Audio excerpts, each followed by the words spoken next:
And I believe we are live.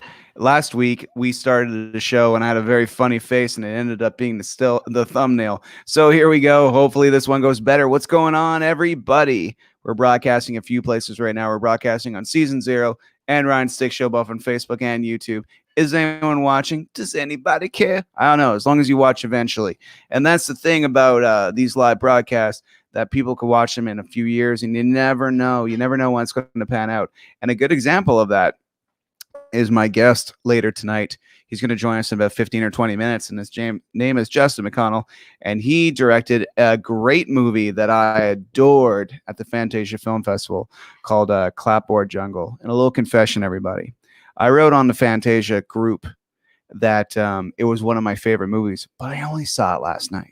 And the reason why I did that is I have so much faith in my buddy Steven Songhung Lee that I knew I was going to love it. And the way he said it, and I wanted to say like what my favorites were, and I just had an intuition that Steven was going to steer me in the right direction, as he has in the past with movies like Bodied and Anna and the Apocalypse. So yeah, man, I totally really love this movie Clapboard Jungle, because he what he does, and we'll talk about it later, but he really goes into the outs of how hard it is to get an independent movie financed. I was falling asleep before watching this movie, and it woke me up. It gave me night terrors. It gave me Vietnam flashbacks, and I haven't even been in the pit as hard as him, but just the way he says it. And not only that, not only is he the subject of the movie, but he interviews the greats like Guillermo del Toro's in this. So many people are in this. Jen Waxler, who directed the Ranger, and I love the Ranger. Check out the Ranger. Have you not seen the Ranger? Check out the Ranger. Good old school slasher movie, but at the same time punk rock movie. Really, really cool stuff. So if you haven't seen the Ranger yet, make sure you check that out. All right, everybody. You know what's happening in just a few hours? I Will Get Rest. But beyond that, The Boys Season 2 is coming out. Do you know about that? Have you seen The Boys Season 1? The Boys is kind of like what happens. The Boys is a group of people that are called together because in a world where superheroes exist, in a world where, oh, by the way, Stephen Fairweather, my boss at StrangerRadio.com, sent me and Melissa this background for the shows, and it's the Stranger Radio logo. I'm gonna get out of the way.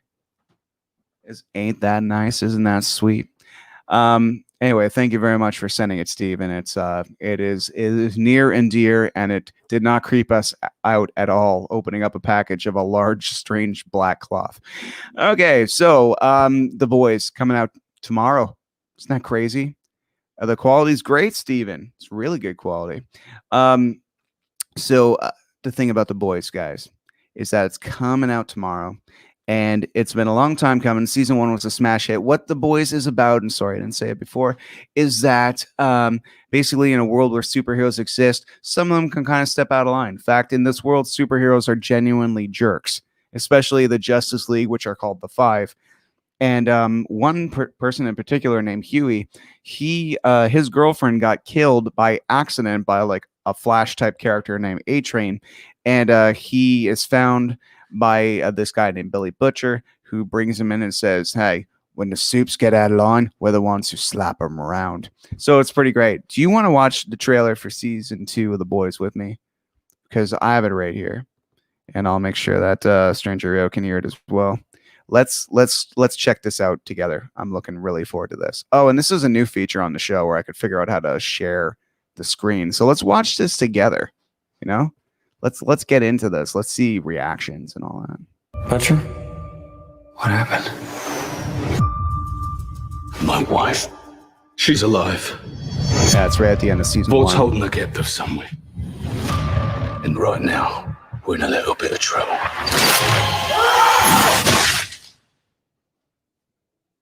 Are you fucking with us? Listen, this is a fucking mess. We're the most wanted lads in the country. We got suit terrorists. And we got no superheroes. Hi, I'm Stormfront. Oh, I'm the new girl. Stormfront. Wonderful. I haven't seen any of the trailers. I didn't watch anything. Oh, God! So what's your big plan? We'll take them void. Oh, Void Enterprises. That's a big one. We're in. Of course we're in. We blow it up in the air. Oh, that's crazy.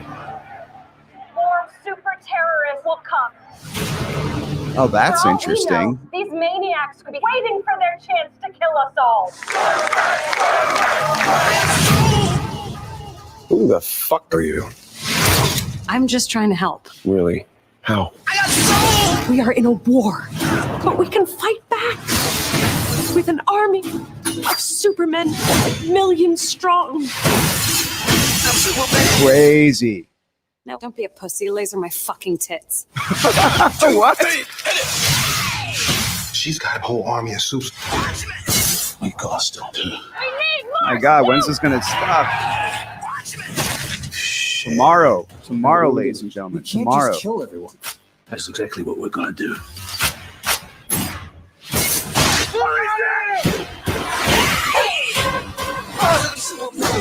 Oh, great.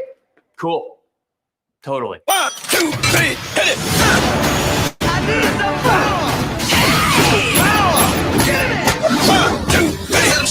Some crazy ass stuff. We just need to keep our shit together a little bit longer.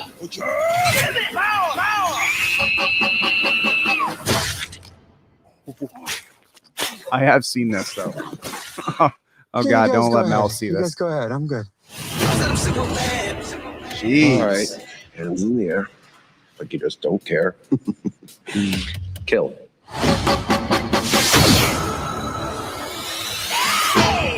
Just made me realize it's September 3rd today.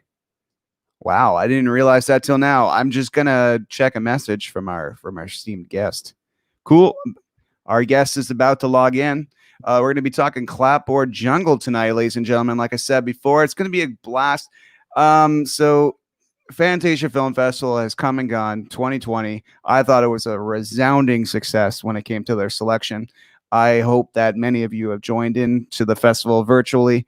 I know that people like my buddy Jason Rockman was kind of like enjoying the on-demand part of it because he usually works during all these screenings. So it was a real lovely chance to be able to see more stuff. So anyhow, yeah, we're just about to be joined. It's going to be good. It's going to be fun. We're going to have some good old fun tonight, ladies and gentlemen.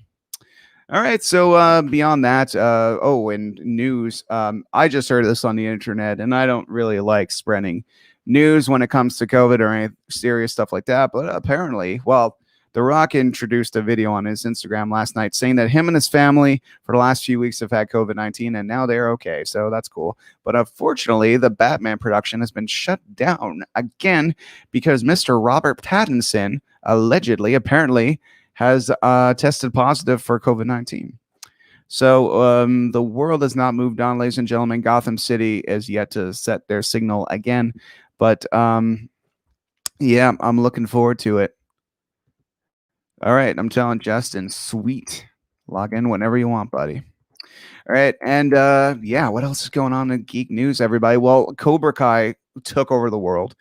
I've been talking about Cobra Kai and the greatness of Cobra Kai for 2+ years. Where, hey, Yannick, what's going on? And basically, hey, Yannick, hey, Saber. Cobra Kai has been on YouTube Red for a few years. It was an obscure hit. Everybody who saw Cobra Kai loved it.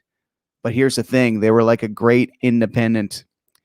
They were like a great indie band, you know. And now they just got signed to a major label. Now they're in the majors. Now they're on Netflix. And all of a sudden, everybody's hearing a band that has already been great. But here's the thing: they were introduced a back catalog that was wonderful too. So seasons 1 and 2. Why is everyone liking Cobra Kai so much? It's like, well, because that show was made with such love that even on a platform like YouTube Red, it would rise to the top and infiltrate pop culture up until this point. I mean, now my mom can see it, but before that, fans and people who knew how to see things and not necessarily having YouTube Premium or not, they definitely were able to check it out. But now it's at everyone's fingertips, and as a result, a few more million people have seen it, and it's a great show. It's an amazing product. I keep calling it a product. It's not a product. It's a piece of art, because it's the only sequel series I can really think of where it wasn't just kind of made to scrounge up a couple of more bucks. Clearly, whoever approached William Zapkick and Ralph Macchio about this really had a lot of love for the original shows, or the original movies, and said to themselves, my nose is itchy. That's what we do in broadcasts. We make noises like that. We make Muppet noises. Ernie. Clearly, the people who made Cobra Kai was doing it with love, and they weren't just looking for $1. They were looking for some clarity.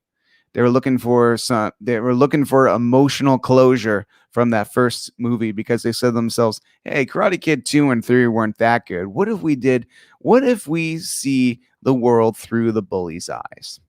Now, Justin has told me that he's having a little bit of camera trouble, but that is okay. He's going to be in our few minutes, but that's okay, because in the world of this show, we're just going to be having fun. Hey, Augustin, what's going on, dude? I haven't seen you in forever. I miss you, dude. How are you? You okay? Are you good? Augustin, you know what? This is a great time. Augustin is a film reviewer, a very smart guy, and a beautiful writer, and a beautiful person. Augustin, if you don't mind writing down in the comments below what you think some of the best movies at Fantasia were this year, and I would love to read them out to the people right here, because I know you've written a lot of things, and I've read a few of them, but you need to remind me, because I'm running on 4 hours sleep, and there's blinky things behind me. And we got Justin. Hello. What's going on, dude? Oh, not much. Just trying to. I look like less of a ghost now. It was all blown out and stuff, so I was trying to get my camera to look better. My outline's over to the left of me, so I'm going to look straight at the camera. Hey, all right. There you go. You're going to have a better time, because you're not going to have to look at me directly. And I'm told I'm very shiny. I can land planes in darkest nights. And anyway, it's clearly shining to me. Dude, how's it going? Pretty good. Pretty good. Last night, and I can say that this is a kind of a unique experience, because Fantasia Film Festival has never been virtual before. So all week, when I needed to know I had to watch stuff, it would tell me expires in 6 days, expires in 5 days. Mm-hmm. And yesterday got away from me, and I knew I had to see your movie. But it's funny. I was half asleep. I was so tired, and it was a long day. But I said to myself, I should check. And it says expires in 2.5 hours. And I'm like, it is no time. If there was ever a time to watch this movie, it is now. And here's the thing. I went into it. I'm like, I hope I don't fall asleep in this. But within the first 5 minutes, you awoken so many terrors and anxiety in me based on those phone calls one person must get when they're making independent shit. I was completely invested. Thanks. To the point where I was awake a few hours after I watched it too. It was a lovely movie. Let's tell everybody a little bit about your movie here. It's called Clapboard Jungle, and it's brilliant because you mentioned in the beginning you had another title. It's a working title. It'll probably change before you bust your title card. And I thought that was a really clever way of editing. In this movie, you're trying to make a movie, but when did you realize that this was going to become an actual documentary? Were you just filming yourself just cause? Or was it was all planned the same from the beginning, basically. In early 2014, I had just released a previous feature documentary called Skull World that came out, I think, in November. So about 3 months before I started shooting this. And what I was trying to figure out what to do was I knew it would be a while before I could get any kind of larger finance together for a narrative film. I knew that was a ways off, but I wanted to start producing something. So I figured out what I could do with whatever resources I had available, which would be a cheap camera gear that I could buy and something I could start shooting immediately. And that was literally another documentary. And in trying to brainstorm and come up with what that idea would be, I realized that something that really hasn't been done quite like this before would be to make a film about the experience of trying to make a film. And I realized I had nowhere near the amount of finance necessary to follow other filmmakers, because that would be taking both time and money out of my life to be able to like shadow somebody for years. It just wasn't feasible for me. So out of necessity, financially, and just to be able to get the story that I was hoping to get, I turned the camera on myself, which could have gone a really bad way if I had have made the movie sort of a vanity project and really self-serving. So I initially just started shooting every sort of little step in my life as I tried to get this stuff ready, with the mission statement that I would be as honest as possible. I wouldn't put on some kind of a mask or a show or be very performative when the camera's on, and just be as blunt and honest as possible, in the knowledge that down the road when we're editing, we'd have a pool of this stuff to pull from and make a really down-to-earth, grounded kind of expression of that mindset. And then right in the first month or two, I started shooting interviews to support that, because it was always kind of the plan from the beginning that my story would be a skeleton to hang the rest of the interviews on and structure the information in the movie. So it was pretty much from the beginning. It was like I bought a camera specifically and a lav mic and all that sort of stuff specifically to shoot this, and I just started shooting and then living my life and trying to get stuff made. So yeah, I wasn't already shooting myself for no reason. It was very much, oh, I'm making this movie, I better put my all into it, and then I went for it. I admire that, because when you're getting coverage, especially of yourself, I've had a pretty cool life sometimes, and there's a lot of times I wish I would have just turned on the camera. But sometimes when you're in a bad mood, or it takes that extra muscle, that extra thing in yourself to say, nope, tape this. It might be ugly, it might be embarrassing, but turn on that camera. And I look haggard as fuck through. Wait, am I allowed to swear on this show? I'm sure I am. You fucking do. Okay, yeah, I look pretty haggard in that movie through a good chunk of it, but well, it's honest. It's life. You get tired and you get upset, and these things happen. You can't show only your good face to the world. You don't have to show any of your face to the world. You can be a very private person, but if you're gonna put yourself out there, you might as well do it in an honest way if you can. Yeah. Were you ever hesitant to put on the camera before some of those phone calls you were making, like in the development of trying to get? I was doing that for archival purposes, because the way I figured it was if I'm going to shoot for a long period of time, I'm going to forget stuff. Like, I'm going to not remember specifics of what happened. And then if I have to 3 or 4 years down the line try and tell the story and I don't know the exact story beat, because I lived it, but so many other things would have happened since then. And I've got to kind of like put myself in the mindset that I was in. Without that kind of background, without that kind of window into the exact moment of like a recording, I wouldn't have been able to really frame my mental state 3-4 years down the line when we're actually editing. So initially I was shooting that stuff just so that I would have a reference to go to and go, okay, that makes sense, and I could structure the story without making things up or just misremembering, I guess. But certain little snippets of that stuff absolutely made it into the movie, just because it said something, one way or another. It meant something to the struggle, the path filmmakers take to try and get their stuff going, and the doubt and the imposter syndrome and all that stuff.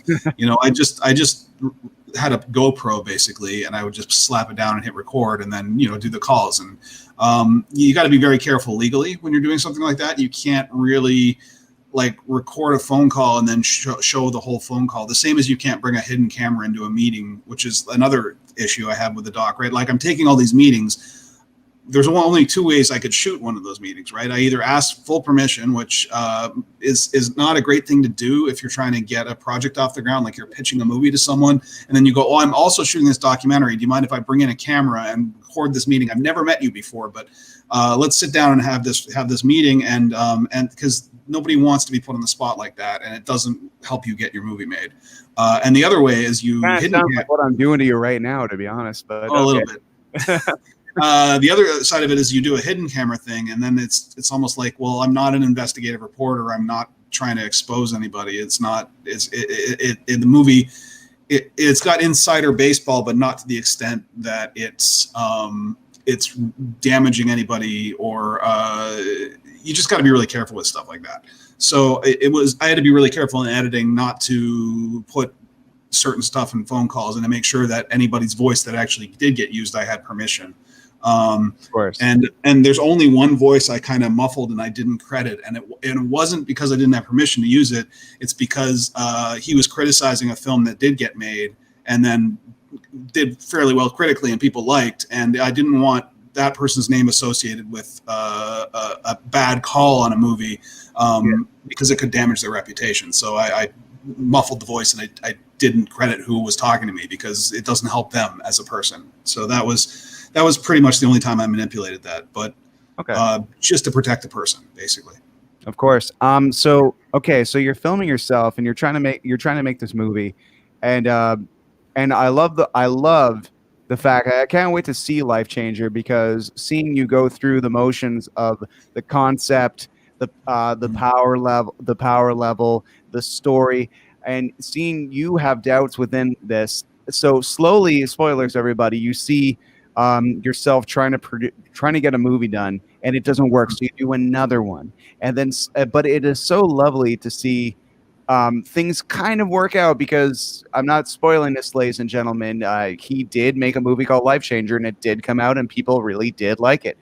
And I saw the trailer before, and it's just excellent.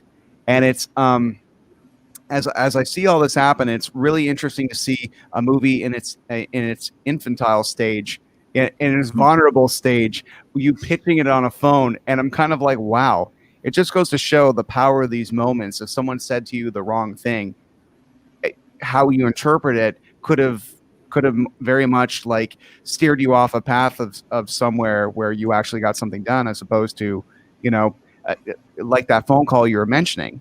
Well, that's life, right? It's the sliding doors concept of, whatever choice you make is going to send you on a path one way or another, and each choice sort of leads you to where you ultimately end up. So, yeah, if there was hindsight in a time machine and I went back and I made a different choice, the path might not have gone the way that it did. Because when I first started making Clapboard Jungle, started shooting it, I didn't even have the seed of the idea for Life Changer in my head yet. That didn't come until the end of 2015, and that was a year and a half later. So I was trying to get two other completely different projects made at that point. And Mark of Cain just was hitting my radar. Like, I knew about the book before I started shooting, but we didn't try and actually option it until a few months after I started shooting this too. We didn't make that decision. So I had no idea the path it was going to take when I first started. And so I think that's unique, is that not a lot of films on film, documentaries on film have done from this first initial seed of the idea, like the second it's come up with, up until it's out and on Netflix and in theaters and all that sort of thing. I don't think there's that many things that have done that, and it's good to get that whole sort of arc in one story, in one 98-minute sort of piece. I really like that, because there's this show. Sounds a little off topic, but I promise everybody it actually makes sense. There's a show called Catwalk that was made in Canada in the 90s. And there's this scene where this guy's learning how to play drums, and he sucks. Like, really, really sucks. And it's a long scene where people are banging on the wall, and they're like, shut up. And he's just really trying to learn how to play drums. But I love that show, and I love that scene so much, because every time I ever saw a movie where someone plays an instrument, they're kind of instantly good, or they'll just cut to them being good right away. And what I liked about what you're talking about right now is that I only kind of ever see in the special features. Yeah, there is some adversity they got to overcome, but really for 3/4 of this movie, you're in the thick of it, and things you're filming yourself like where you're like, I just heard a bunch of great news, but I have my doubts, and I'm like, I'm the same way. If someone's just like, I'll make 7 of your movies, I'll be like, that's great. Bullshit. I've heard that before plenty of times. But when you can walk out of a great meeting and you're like on a high of like, oh man, I might get this whole slate financed because they have the power to do it. Yeah. But then it's like, okay, I guess I don't exist now. Anyway, that sort of thing sort of happens. But when did this movie take a life of its own, where you decided to ask the greats about the movie? How did Guillermo del Toro get involved in all this? That's insane. Like the level of guests you have speaking in the movie, spreading their wisdom, telling their stories is unbelievable. That was pretty early. Like I knew I would need interviews throughout the entire thing to support and give information. So I kept trying to get whoever I can get. And part of that was just I had access to certain people that I'd already known previously through past work that I was able to reach out to. People like Guillermo del Toro and George Romero and Charles Band and Tom Savini. I have an associate producer on the project, Chris Alexander, who's was a former editor at Fangoria, and he now runs Delirium magazine. And he's really plugged into the horror world and already had contacts with them. So part of that was just I was able to get that to them through Chris. And on Arrow Video did a box set of 3 films of George Romero's from I think it was From Night Till Day or something like that. Anyway, it was 3 movies. It was Season of the Witch, The Crazies, and the name escapes me on the 3rd film. It's a box set. Anyway, I got hired to shoot and edit the conversation between Guillermo del Toro and George Romero. So we were in George Romero's apartment, and we had asked ahead of time, would del Toro also want to sit down for a conversation? So because of that sort of job, I had a side sort of angle to get in and ask del Toro if he wanted to do it, and he graciously agreed. That was part of it. But the rest of it was just I would travel to festivals and markets and various conventions and things like that. And ahead of time, I would either try and reach out to these people's reps, or I would talk to the press agents at the festival. A good example is one of the earliest interviews I got was Fantasia 2014 with John McNaughton, who did Henry, Portrait of a Serial Killer and a pile of other movies. And that was just talking to Ted in the Fantasia press office, because John was there with Frontiers and his movie The Harvest, and that we were able to set up an interview just like it was a press booking for his film. Okay. So that was once I had 3 or 4 larger names already done and banked. And I'm at that point, I could reach out to other people and say, these people have already done it. We'd love your voice in this. We think you'd have some really interesting things to say. And it just started to become more and more legitimized over time as more and more names got added. So we ended up in a situation where people just said yes a lot, which was great.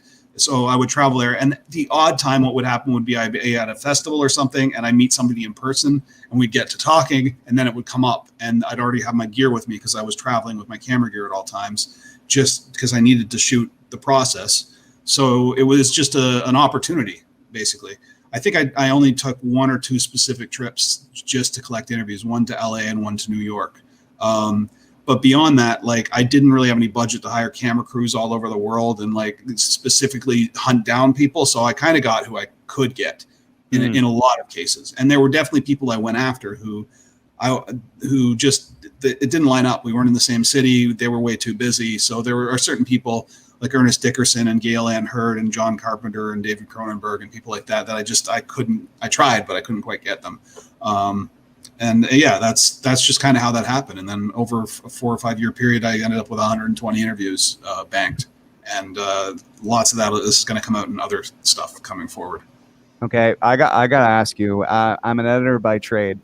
How many hours of footage did you bank over all those years? About 300, maybe 350. And how does one even begin to edit 300 hours? I'm like losing my hair processing that sentence you just said. Well, we didn't have money for a story editor, and it would have cost exponentially a lot of money to completely get every single bit of interview footage and everything transcribed so you can do a paper edit, because a lot of the big documentaries, the way they do it is they get every single bit of their footage transcribed on paper with time code reference, and then they edit it like it's a film script. They'll pick and choose specific written stuff. They're going through page after page after page of like very specific things, and you just kind of place it together as if the documentary is a script, and then that gets passed to the editor, and the editor goes.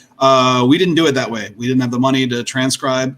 So basically the way it worked was, as I was shooting, I was very organized. So every day of shooting would be in a specific folder with the date and a detailed long folder name that included sort of everything that I remembered that happened on that day, so that we'd have that specifically. Interviews, actual events, whatever it is, it would always be very well organized. And if a bunch of things happened in a day, there'd be a bunch of subfolders, and those folders would all be very, very, very well labeled. That was the first step. The second thing was I had an assistant editor on the project who's actually in Life Changer. She plays the first form of Drew at the beginning of Life Changer, Lisa Bacco. So she was an assistant editor on the film, and she was working with me for a few months, where she would basically go through every single interview and sort every answer into a topic through 30 or 40 different timelines, so that we'd have specific timelines for every possible topic somebody could be talking about. So we'd only have to, there's a section in the movie talking about short films, we've got a short film timeline specifically. That helped a lot. And then when Kevin Burke came on board as the editor to work with me, I had this to just hand to him. So it was already very well organized. And then from there, he just had to start working. And then we would collaborate as time went on, until we had an assembly. And then from the assembly point, that's where we started really hammering it down. And then at a certain point, I kind of just took the project file and started to fine cut it and play with things and find new sections. So it ended up being a long process, just getting it to the point where I was able to hand the project over to Kevin. And then from that point, it was another, 6 months till we had the actual film together. But in doing that, we were able to sort it further for the series that we're working on right now, because we're working on an 8-episode educational series, Clapboard Jungle, the series. Cool. It's not my story's not in it. There's a bit of narration, but it's a talking head thing where every episode is a specific topic, and it's like a film school in a box. So as we were cutting the film, we were also simultaneously being able to sort stuff for the series as well. So that gets us sort of streamlined a little bit. But I love documentaries, but I kind of hate editing them. They're a nightmare in the edit room. They You gotta be masochistic to some degree. Especially having to watch all this footage of yourself. As you said, you're like, you buried it all. You're like, I look like shit in half these stuff. I don't think so. I thought you looked great. But and it shows yourself kind of like exercising too. And I'm thinking, shit, I should make a documentary about my life or what I'm going through, and I should exercise in it, because then I owe it to the film to show that I kept doing it, And if I exercise for myself and I don't have any document of it, I'm just like, well, who's going to really know if I'm doing this? But it's just like, I'm going to know if I'm going to do this, because I have 300 hours showing the progress of my cheeks getting a little smaller if I do it. Well, that was sort of like part of the aspirational arc for the movie to some degree. To be totally blunt, in 2012, I lost my best friend and writing partner, Kevin Hutchinson. He passed away.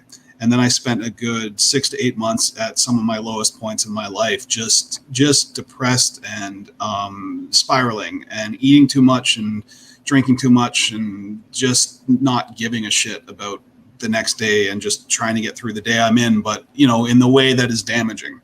And in that time between 2012 and like the end of 2013, I probably gained, I think I ended up around 285 pounds, something around there. I got really big, really like probably the biggest I've been in my life or close to it. My weight goes up and down. So in the beginning of 2014, when I first started shooting, I had also made a pledge to myself to get in shape.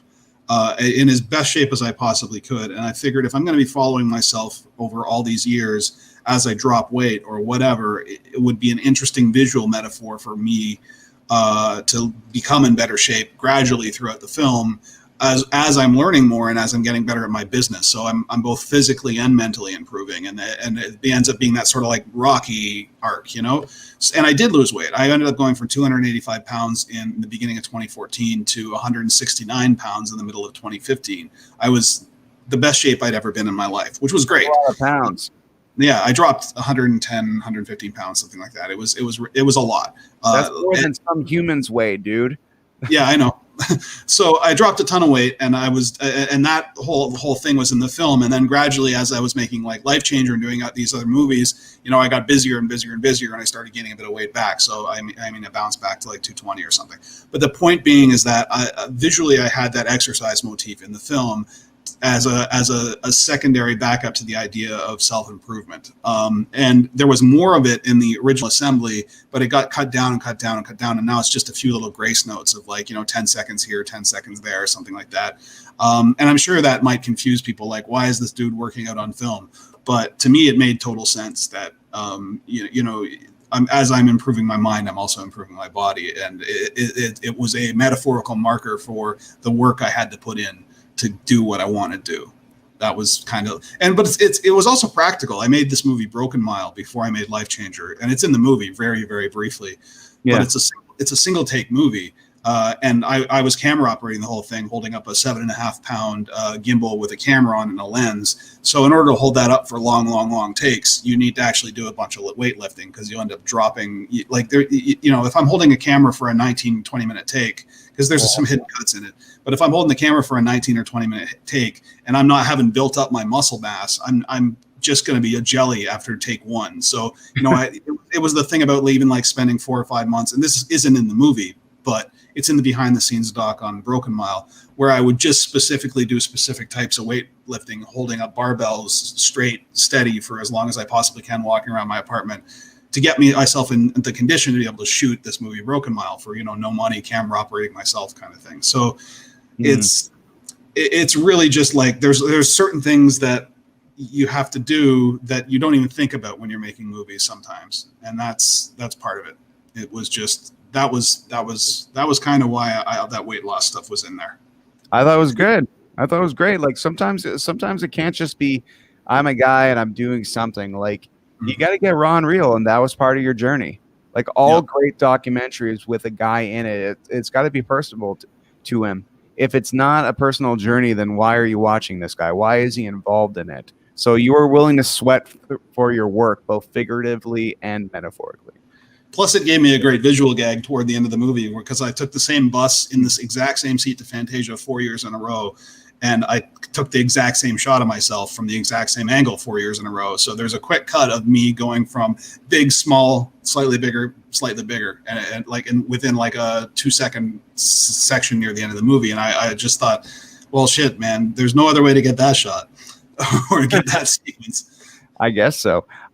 So I gotta say, man, like your obvious love for Fantasia really shines through in this movie, and I kind of feel like it. I miss Fantasia, and I miss being in that hall, and I'm really appreciative that they had a virtual edition this year. But I've been going as a fan to Fantasia for over 10 years now, maybe 12, 13. Longer than I have. Yeah. Well, I live here, so it's a little easier. Yeah. But I gotta ask you, like, what was your first Fantasia like? Like that first impression, it's so strong to people who aren't used to the audience and the meowing and the.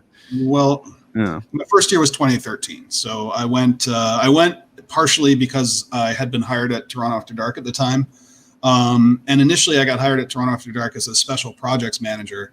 But I still ended up with a Fantasia pass out of that. So I'd wanted to go to Fantasia since 1999, since I read about it in the back of a Fangoria. I came very close to planning. I lived in Halliburton at the time, which is 2.5 hours north of Toronto in a very small town.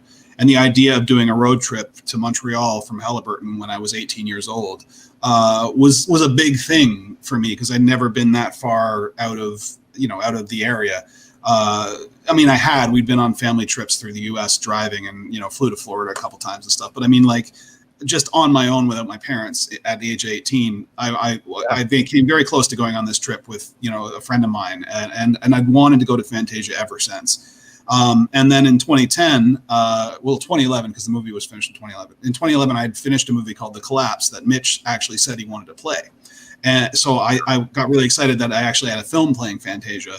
But then what had happened is Super Channel in Canada made an offer on the movie that was more money than the initial budget I spent to make the movie. And the offer was contingent on it starting to air broadcast across Canada before Fantasia started that year. So I had to turn down Fantasia. So by the time I made it to Fantasia in 2013, newly employed by Toronto After Dark, it was a long time coming, and it had been in my brain that like I gotta go to this festival. And that was the year they were at the Imperial, so it wasn't the Concordia Hall.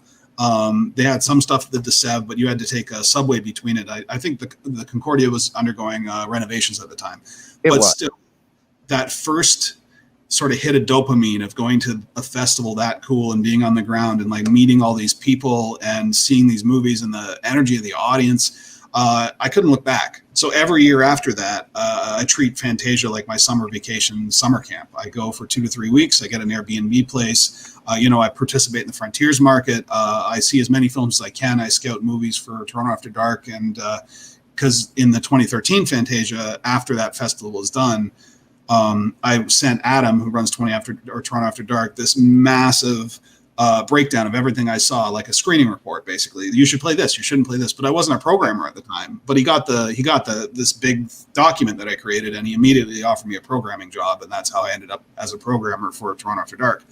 Okay. Anyway, so every year I just kept going back, and because Montreal is a wonderful city, especially in the summer, and I look forward to it every year. So yeah, it's an experience that you can't really describe till you're actually on the ground doing it.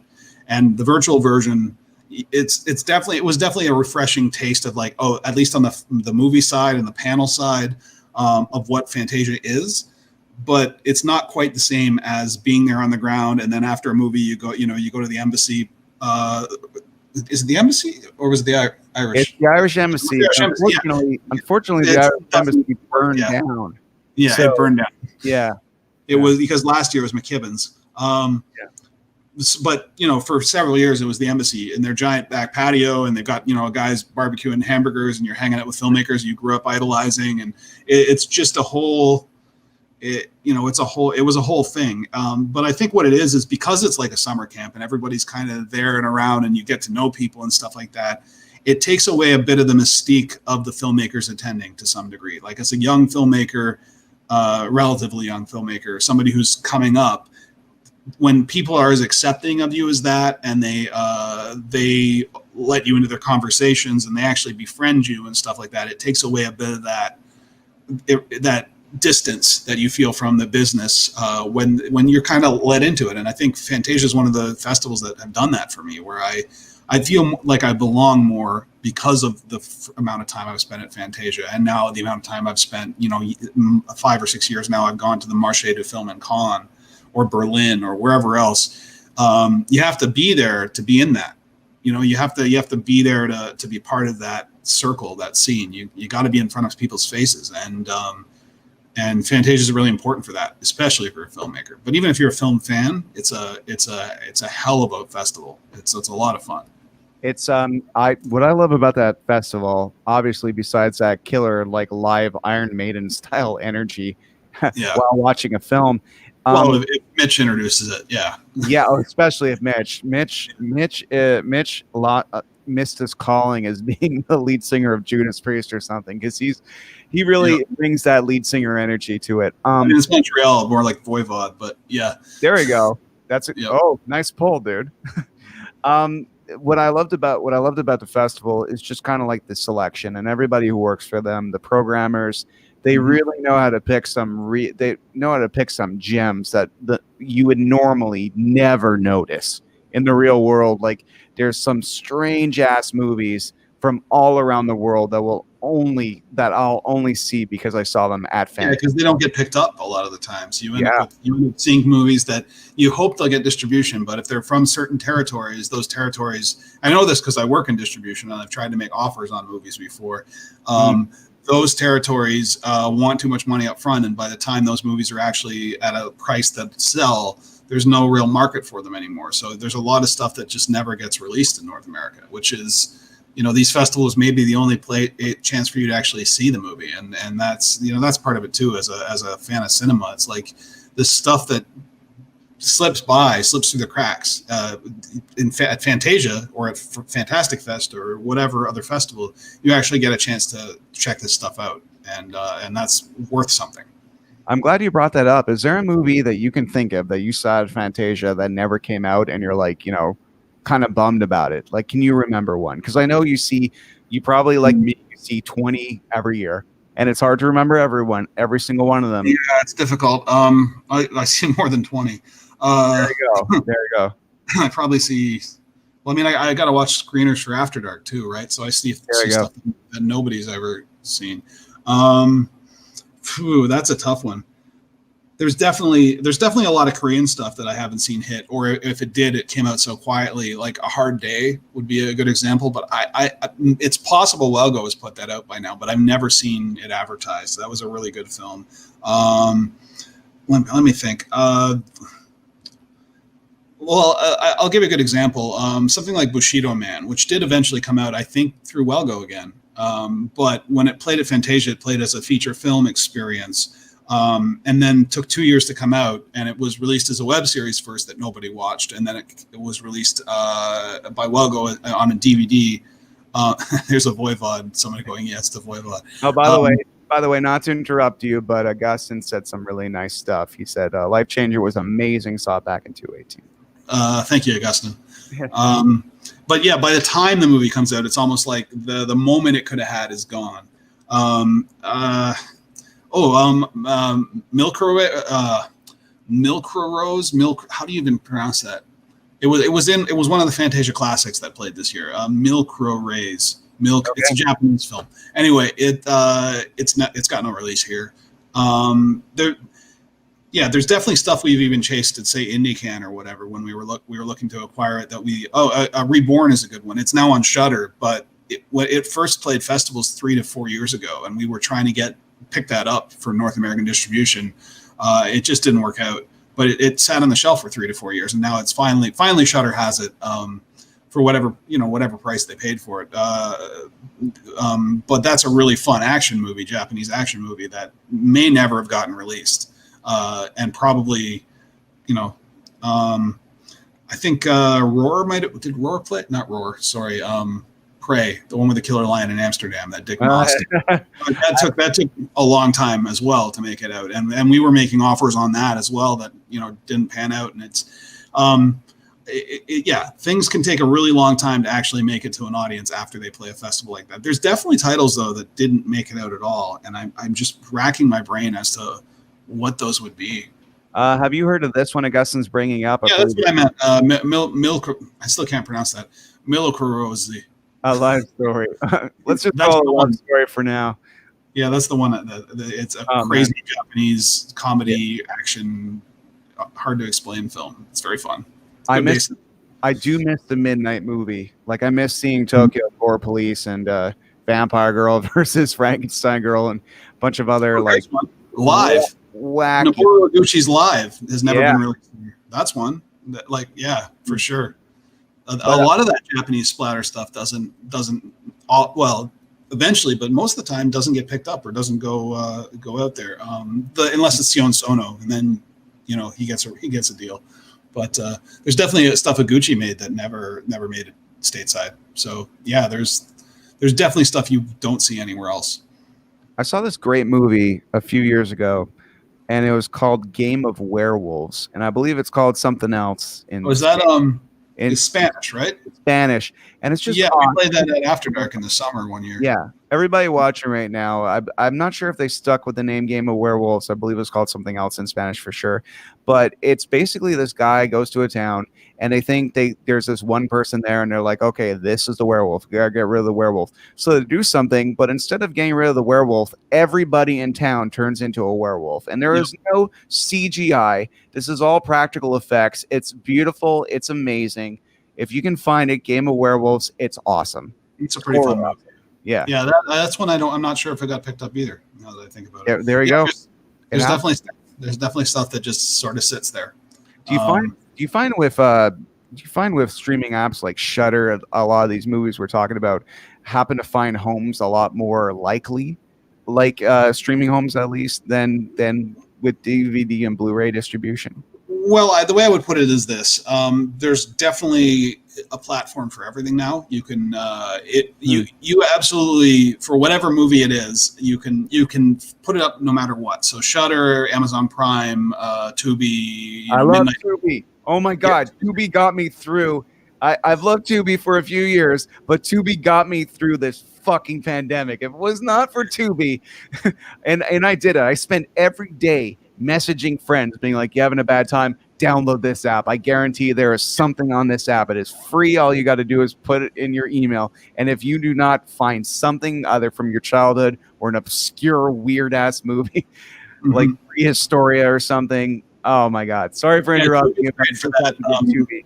Yeah, and like Midnight Pulp, like there's apps galore that things can be platformed on. Yeah. The problem ends up being that the films get made, and in terms of a first run sale, nobody wants to just hand this stuff over for low price, right? So unless they can get a good deal from Shudder or a deal from Netflix or whatever else, they're not just going to slap it up on Amazon Prime and make a penny for every hour or less than a penny for every hour of streamed content. Because they're never going to see any return on it. It's really just like letting the movie go for free for exposure at that point.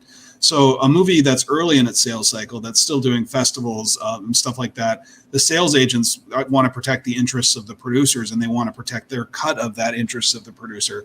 So they'll say no to a lot of offers that are not high enough because they think that the title deserves a certain level of money in the market, even if the market doesn't reflect that value.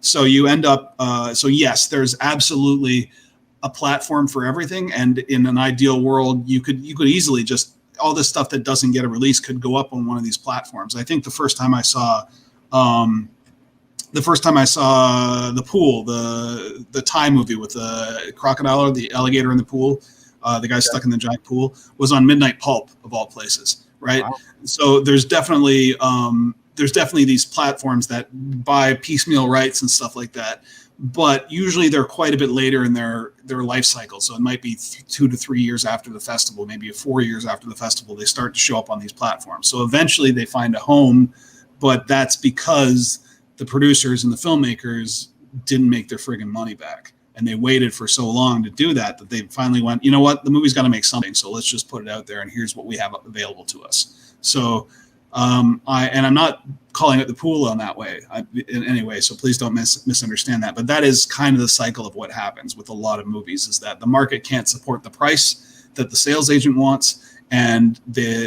or the producer wants. More often than not, it's the producer who is saying, I'm not going to go for anything less than X amount of dollars. And then they shoot their film in the foot for multiple years. But that's just the reality of the market right now. It's very volatile, and there's too many films, and not every film is going to make a good sale ultimately. And sometimes people decide to roll the dice on a straight deal, which or rev share deal, where they don't get any money up front. But it's very difficult to sign that on faith and then hope you're going to make money unless you're with a really good distributor. So it's tough. It's just it's just tough. It's tough to. It's tough to make that decision and pull that trigger and go, well, the world needs to see the film, but we're not going to make a cent on it, but we got to get it out there anyway. And I have friends personally who've made, $3.5 million, $4 million movies that had to sell for less than they probably should have to make their money back. And that's just the reality of the business. It's hit and miss. Wow. You see, you're showing everybody who has stars in their eyes and are like, I'm going to be a filmmaker. I'm going to move to Los Angeles, walk off the bus, and someone's going to look at me and say, kid, you deserve to be in pictures. Here, hold this camera. Hold this camera. Well, you're going to be my new director. Yeah. So it's amazing, like when you see your documentary, how you have seen some shit. And the way you go on about it, I kind of realized that I think that part of my brain is the artistic part that doesn't understand the process, paperwork, and all that stuff. But you had to take your left and right brain and become one. You had to Voltron that shit. You couldn't just be the artist that just wants his vision. You had to be the paperwork person too. You had to like get your fingers dirty and set yourself up for all the rejection. Like basically, you didn't have anybody walking around giving you a sportsmanship award for participating. You got your heart bruised in the process, but I'm really glad that you made your movie Life Changers, and I'm really glad that Life Changer, pardon me, and I'm really glad that people like Augustin, who is a very smart guy, said it was amazing, and he also told us what the Spanish title was for. Noble Draga. There you go. But would you mind if we show everybody the trailer for your film Life Changer right now? Yeah, if you want to, sure, go ahead. Of course I want to. All right, everyone, this is Life Changer.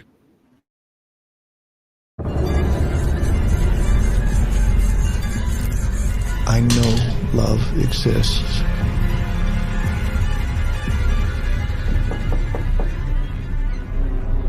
Hi, good morning. I'm Detective Ranson. Mind telling me where you were?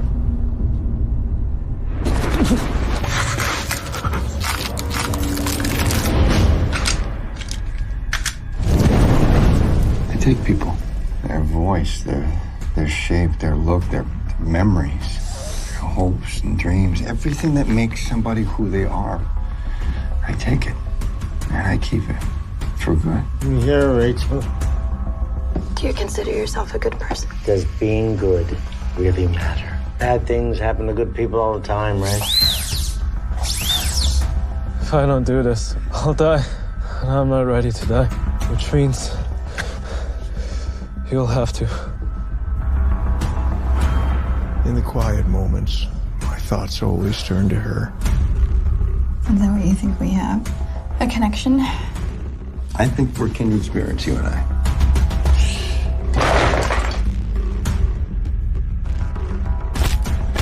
There's just something familiar about you.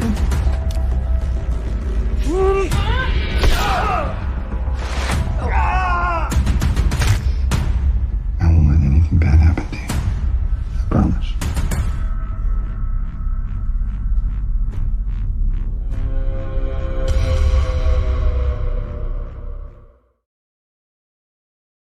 All right.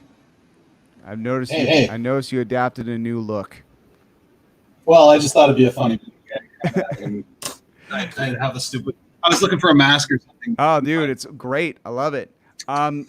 You know what, man? It's crazy. Okay, everybody, you got to see this movie called Clapboard Jungle. Not only because it's a great movie and it's educational, it's full of the stories by the greats, but also you can kind of see, Justin here kind of figuring out what that movie we just saw is going to be, and seeing that stage kind of just like, oh, it might be about this, or maybe the powers will do this, and he changes like this, and seeing a trailer like that come into fruition is so inspiring, dude. It really is. It's nice that you showed us the blueprints of your imagination, so we live in a world where we could actually watch something come of it. Yeah, I mean, I'm sure not everybody. I don't know why I have an echo. It didn't before. I'm sure everybody. Why is that feeding back now? Anyway, I'm sure everybody. Not everybody agrees to some degree. Maybe I should figure a way to cut it. There. If you probably use Not everybody agrees with that, I'm sure. Hey, Tyler Brown thinks your movie looks dope. Whether it's Clapboard Jungle or Life Changer or anything else in the future. But it is refreshing, at least to me, to know that whatever amount of work I did paid off in two different ways. I kind of I said at the beginning of this to me. I'm sorry, 1 second. I'm noticing your audio trouble too. Just a second. I think I can fix it. Too, but by the end of it, I had 3 films that wasn't really planning to hit them. Like it's broken as I was shooting Life Changer came out, shooting Clapboard Jungle, and then I finally, even though when I wasn't sure if Jungle was going to get done, just because of the amount of work it would be once post production came out. I'm very thankful. I guess life, and, up until the point where it fell apart. 1 second, dude. I think I can fix your volume. 1 second. All right, try now. Talking. Is that better? I didn't before the trailer. I know. The trailer just ruined everything. It improved your life, but it ruined this. Well, as long as people know your movie, as Tyler says, looks dope. Yeah. That's the most important part. Yep. So do you still have the echo and stuff like that? Yep. Do you think headphones might improve it? I don't have to find headphones. 1 second. All right. Cool. I've got them right next. All right. Find out. As he finds headphones, ladies and gentlemen, and as he plugs it in, I'm just going to say that once again. Oh, here he goes. Talking. No, it's still up the loop. It's loop. It's something on your side. Something on my side. I think so. I think maybe the delay is speeding up from my and then coming back to me. Which is, but I'm not on your side. Am I? No, You're really. getting me in your headphones. Yeah, I'm getting you in my headphones, but pretty low. I shouldn't be a problem like that. It's very weird. Sounds a little better now. Jacob Tutu. Nice. By the way, dude, you have the most easy to spell last name I've ever had. I have screwed up names so much. I never screwed up Mcconnell because there's 2 C's, 2 N's, and 2 L's, and I'm like, I don't know. For some reason, I just was able to spell it 5 times today while promoting. Well, that's good. Yeah. You showed the underbelly of the Fantasia Film Festival in a sense where you show the frontiers market, you show people getting the courage to pitch their stuff, how to pitch their stuff better, but you also showed the karaoke. Now, karaoke in Fantasia is a favorite part that I have with it. What is a karaoke song that you would say that you step up and sing? That thing is cute. Anyway, there are two statements that I do. Lionel Richie's. Those are the two main midlife crisis, but more. I do some of my time stuff. I can't rack my brain as to what else I do. Tools Enema is pretty good. I can do that fairly decently. Hey, the feedback's gone. That's great. I don't know what you did, but it's gone. I just cut myself out of it and hope for the best. Let's see. Yeah, that did it. That did it? Great. That's good to know. That's good to know. Because fuck-ups will be throughout my life, and it's nice to know how to avoid them sometimes. I've rocked... Generally, stuff I can fully perform is what I'm looking for. like if I can move and scream.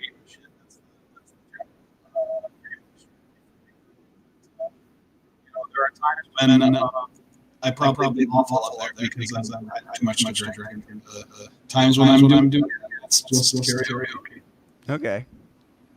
I'm just going to turn off both our feeds to make sure. Let's see if I could get this back. Okay. All right, let's try it now. Testing. Hey. I think it's good. Yep. All right. Sort of. All right. Yeah, I've rocked some Bon Jovi there. Yeah. And I've rocked some Billy Idol because usually my hair is, shamelessly like him. So, anyway, I'm just wondering if we've ever sang in the same room before, man. It's possible. It's possible. Definitely possible. Oh, that's a good one to do. I do Stevie Wonder Super. Oh, cool. That's another one that I do regularly. Which I don't know. I don't know if it's problematic or superstition, but it's fun to do. Yes. Yeah, man. All right. So, is there anything about? Where can people see now that Fantasia Film Festival has stopped for the year? Is there another place that people can eventually watch this incredible film, Clapboard Jungle? Yes. So we've got another festival coming up, which I'm not going to mention specifically, and I don't know what they're doing. They're doing theatrical or virtual. And then we have another festival that's across Canada, although I think they might be region blocking to just one province. I'm not 100% sure. But we do have another festival coming up in Canada. And then we do have a release date for the film that where people, no matter where they're living, can watch it, coming up in the very beginning of 2021. So that we probably we've got a few more festivals leading up to it, and then in early, like the very start of 2021, anyone can get it on Blu-ray, DVD, VOD, whatever else. And then the series, the 8-episode series, will be available probably a few months after that. Is what we're working toward. So a lot of people are going to have to wait, and I think there's a U.S. festival we're playing as well, but I don't know for sure yet. And there's definitely a few more festivals. Let's just put it that way. And then after that, people have to wait until the first month of 2021. But it's absolutely coming out, and you'll be able to get a hold of it, no problem. And everything else out there already. Excellent. Go find it. Is there any more theatrical films in your future? Like, I know you're always producing a few. You mentioned like narratives. Films. Oh, just like Life Changer. I mean, you had Mark of Cain. You had a lot of stuff in development. Is there anything, thanks to this movie, kind of helping greenlight that you've been working on for a long time? It's too soon to talk. Just because.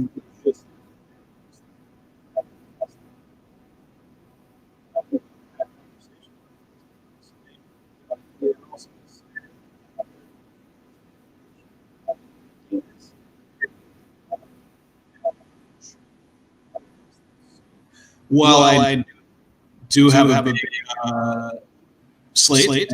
Mark is still very much. We don't know the status of those projects because we don't know the status at this point. So we're working for getting this stuff, but it's anybody's guess as to when right now because when's it going to be? When can we? We were set to make Mark of Cain in Australia. When's it going to be? Are we going to be able to do that again? I don't know. It's hard to say. Okay. All right. Well, I think the internet gods is telling me that we got to cut it soon because the audio just keeps going like whatever. But Justin, thank you so much for doing the show tonight. No problem. I reached out to you this morning. I gave you a friend request at like 4 a.m. and I woke up and I'm like, oh, Justin said yes. That's very nice of him. And I'm like, well, shoot, I have a show tonight. Why not ask him? So cool. Thank you very much. Thank you very much for not being one of those sad phone calls that you have to witness in your movie.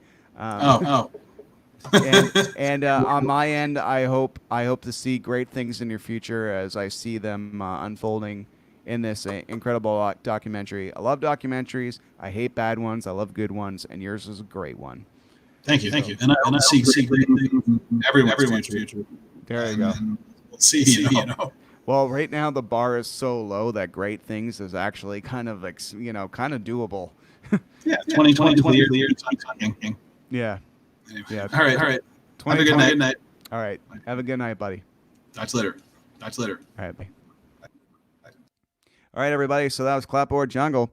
Let's take a look at that trailer for Clapboard Jungle right now. A big thanks to Justin. Make sure, on Facebook right now, look up Clapboard Jungle and give it a like. Give it a like. Show that you were here. Show that you watched. Show that you enjoyed. Right before we wrap up tonight, I'm going to show you a trailer for Clapboard Jungle, and then we are going to call it a night because it is 11 o'clock and it is about time we say goodbye. But here's a trailer for Clapboard Jungle, everybody. Film and telling a story reminds us who we are. Making movies is beautiful. Raising the money, selling them is horrible. I've wanted to make films since I was very young.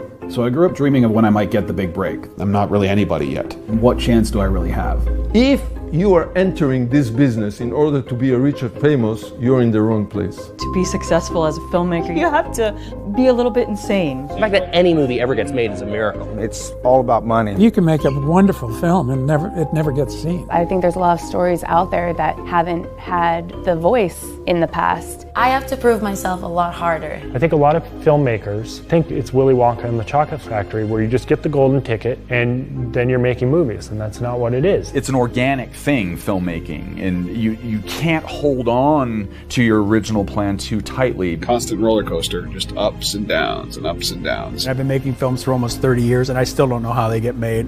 By fate. You're pushing this project and pushing it and pushing it, and you'd give your life or your soul for the thing to happen. You'd sacrifice your firstborn. You cannot ever stop. The doors to getting your work seen are wide open now.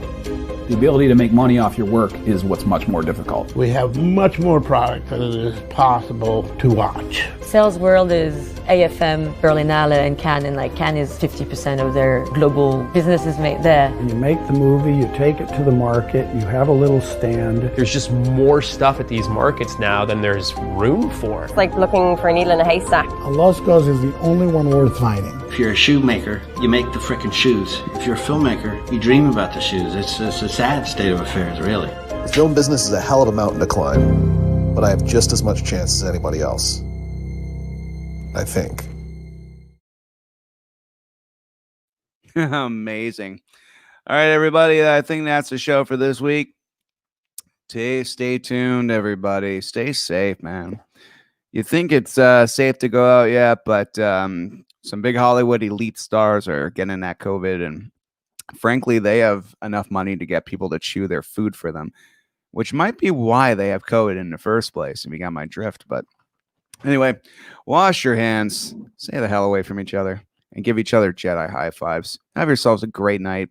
It was very, very nice getting to know Justin, and I think that kid's got a future. See, I think he's got a future, and I look very forward to seeing Life Changer, and make sure you check that out, everybody. All right, so have yourselves a good night. I'll see you next week. It's going to be a great fucking week, man.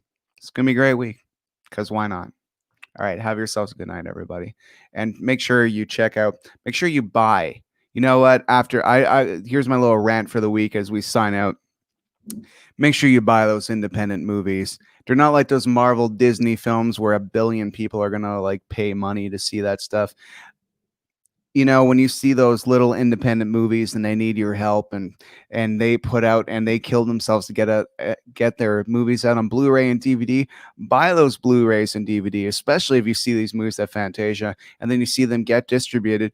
That's a little miracle. If a little independent movie like that can reach a distributor, go for it. A lot of movies that you do see at Fantasia, if they get on Shudder, go watch them on Shudder too, because buying is voting. People, show the data, show Shudder that says, and make Shudder realize that, hey, there is a market of people that are craving for these original, strange, out of the box concept movies that aren't your cookie cutter, predictable, you can kind of guess the boyfriend did it halfway through type movies. Some of these movies will turn your head, your brain on its back, and you won't know what the fuck just happened. Like this great movie called Low Life that I've been trying to track down, involving a gentleman and a Mexican wrestler, a guy with a very, very strange tattoo on his face, and just hilarity ensues. This movie called Low Life, and I saw Don't Breathe at Fantasia. There's such great stuff. A movie called Mon Ami